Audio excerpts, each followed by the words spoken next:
Hi everybody, I'm making my favorite Andaa Aloo Salan in a tomato cut. So what I've done is I've hard boiled about 6 eggs. I'm going to heat oil in a pan like this and deep fry the eggs till they're golden.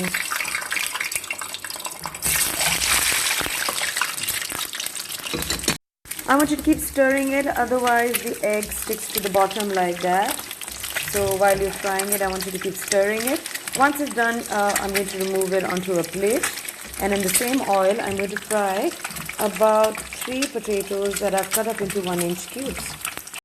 I'm going to fry the potatoes till they turn golden in color. For that, I'm flipping it around in the pan. The potatoes and the hard-boiled eggs are fried. I've taken some oil in this wok and I'm going to be adding some masalas to it. I'm adding 1 tablespoon garlic and 1 teaspoon ginger to this. And after that, I'm going to put in 4 red chili balls and half a teaspoon of kalonji, but just till after the garlic and ginger turn a little golden. Alongside that, I'm going to be adding about 10 to 12 leaves of curry leaves.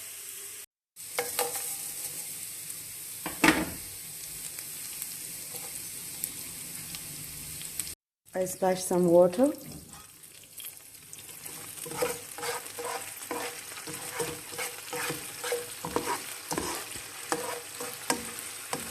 I feel like water helps release the flavors and it also doesn't let the ginger and garlic burn. Next up, I'm going to add 1 teaspoon of salt, 1 teaspoon of red chili powder. You can use Kashmiri lal mirchi, 1 teaspoon of turmeric powder. There's 3/4 of a teaspoon of coriander and cumin powder.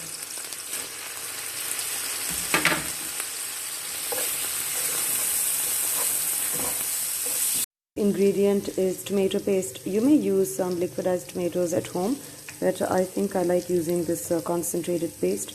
I'm going to be adding 4 teaspoons, and if I feel that's less, I'm going to add more. That was definitely very less. That's 5, 6, 7, and 8. I remember that I was adding potatoes to this. Normally I make it in just Andaa. I call it Andaa Salan. But because I have double the amount, I've added this amount of tomato paste.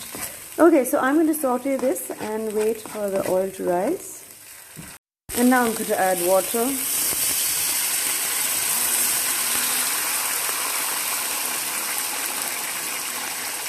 That's definitely about 1.5 cups to 2 cups. Let it boil. A sprinkle of sugar, half a teaspoon or less. Some green chilies. You may cut it up. I just didn't want to cut it. Stir it a bit and then add the potatoes first.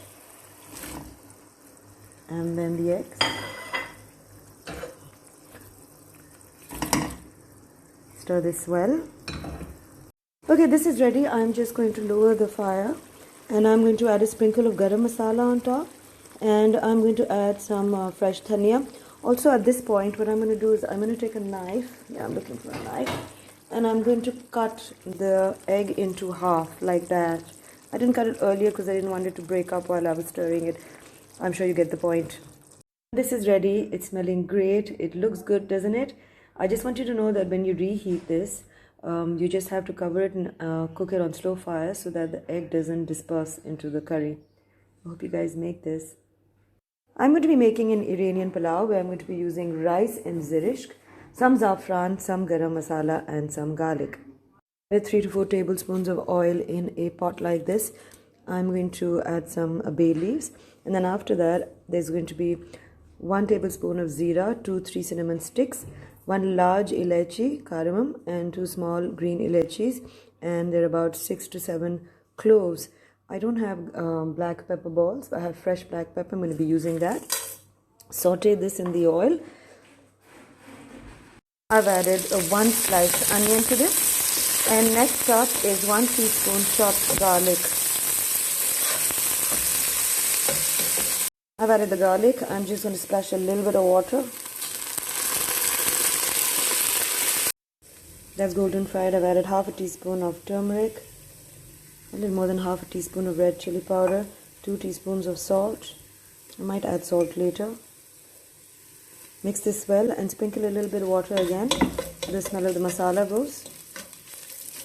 Okay, so the masala is ready and I have pre-soaked about 2 cups of basmati chawal, and here I have about 3 tablespoons of zeresk, which is basically barberry. If you don't find this, then you can always get blueberry dried from Al-Fatah or Pioneer. I've seen it over there. I'm going to add in the barberry first, zeresk. I wish there were some Iranian stores in Lahore. Stir this well. I'm going to be adding a little bit of saffron. I'm so excited about this. A friend of mine who lives in Iran got it for me.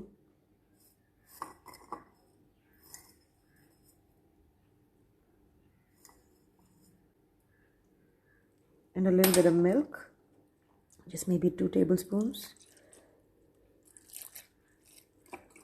Crackle black pepper. And the next thing I'm going to be adding equal amounts of fresh coriander, parsley and mint leaves. I also add dill leaves, but I don't have any right now. I have dried dill herbs that I'm going to be adding as well. If you don't have any of these, you can skip one. I know it's difficult to get all 3 herbs at the same time. Anyway, let's toss this. This is what dried dill weed looks like, but I recommend you get the fresh one. Anyway, I've added that into this, and next up is boiling water. So whenever I'm making pulao, my one rule for rice is, if I use 1 cup of rice, I add 1.5 cup of water. So even for this, I've used 2 cups of rice and I'm adding 3 cups of water to this. I'm waiting for it to boil. This has come to a boil and I'm going to lower the temperature. I'm going to bring it down to medium or a little less than medium, and I'm going to cover this and cook this. I think it'll take me about 10 to 15 minutes, but I'm looking at the time and I'll let you know. It's been 7 minutes and I think the water's dried up, but I still need to cook this a little. So I'm going to turn it down to very low, as if you're giving it a dum. I must add that I took a fork and I just fluffed this around so that the lower part of the rice doesn't get cooked faster. And I also tried for salt. I added 1 more teaspoon. And I have some fried onions that I'm going to be adding to this, just for fun, to make it a little more crunchy. Okay, let's cover that and cook it some more. Another 7 minutes have passed and I think this is ready. I'm going to turn off the fire and I'm going to garnish this with a little bit of green chilies, a blob of butter and some fried onions. It's ready, folks. I'm going to be eating this for lunch today. Very excited about my vegetarian meal. I've made a Kachumer salad and I've added pomegranate because I feel no Persian rice or food is complete without pomegranate. So I'm just going to serve this along with the egg, potato, tomato curry. And I hope you guys like this recipe. And if you do, you can always DM me or even write to me on Instagram, YouTube, Facebook.